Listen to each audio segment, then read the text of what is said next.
Hello, my name is Peter Martin. I'm from the Bromley Civic Society.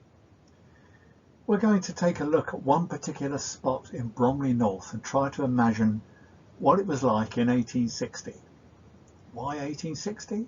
Well, that was the turning point in Bromley's history.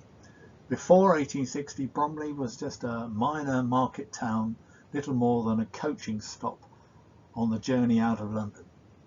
But in the years after 1860, it grew very rapidly, largely as a result of the railway network reaching out from London. So this gives us an idea of what Bromley might have looked like in 1858. This is a watercolour sketch just before 1860, a sleepy little rural town, little more than a coaching stop on the way to the coast. Note the church tower there in the distance. So we're going to have a look at this part of Bromley. You can see Tweedy Road and Bromley North Station. We're going to do a 360-degree turn around this particular spot here at the top end of East Street. And we're going to see what it looked like in 1860. Now here's the map of 1861, and you can see that instead of roads we had tracks and footpaths, but they have the same pattern. So the footpaths that were there in 1860 became roads. Note, National School building mentioned by H.G. Wells. Actually that was there right up until the 1980s. It's now the site of the Methodist Church. The next map we have is 1895, and the pattern of roads is much as it is today. In fact, most of the building you see on the map have been completed by 1880, just 20 years after our date of 1861.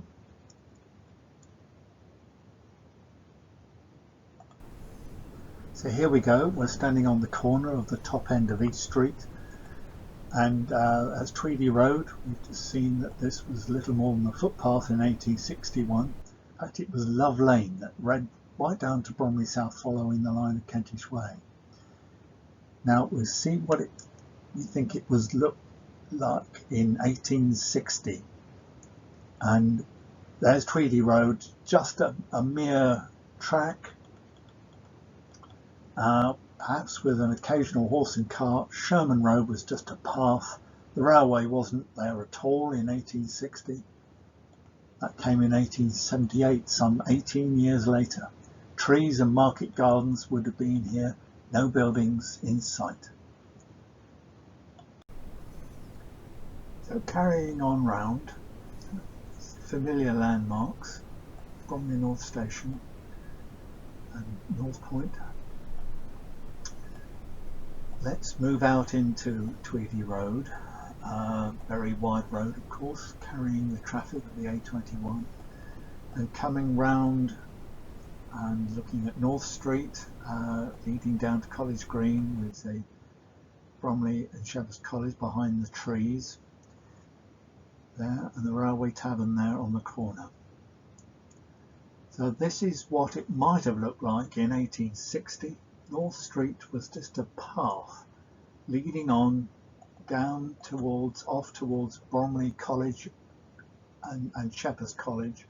Might have been seen above the trees, but closer than that we definitely would have seen on the corner the National School that H.G. Wells writes about. Now that was built before 1860. He didn't go there to school. He writes about having battles with the boys of the National School, whom he called the Water Rats.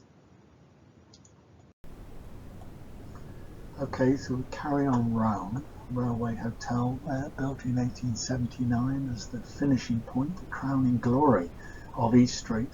Very fine decorative glazed tiles. We'll take a closer look at that later. And we'll finish by looking down towards the Market Square down East Street. In 1860, leading into the town, we might just have glimpsed some of the buildings in the Market Square. And here it is, a mere path leading into the town. And there's some of the buildings around the market square and some groups of cottages where Sainsbury's is now. And the church tower in the distance is the same tower that's there today, although the church itself was bombed and rebuilt after the war. The tower remains.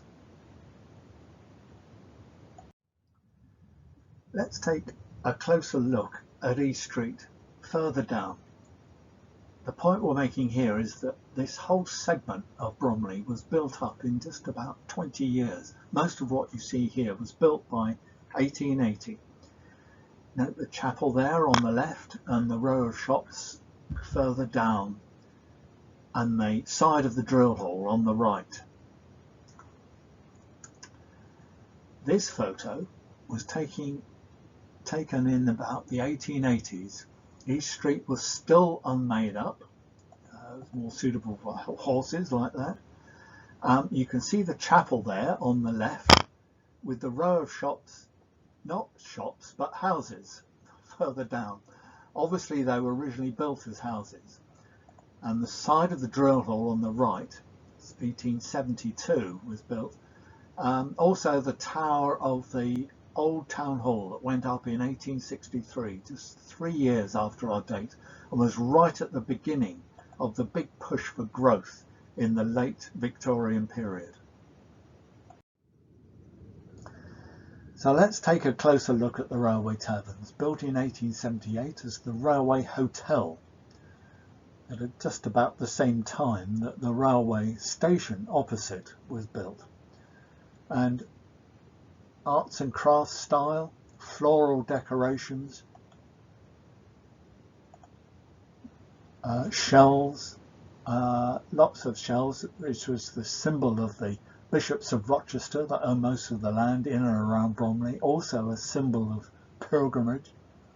Lovely brickwork typical of the arts and crafts period.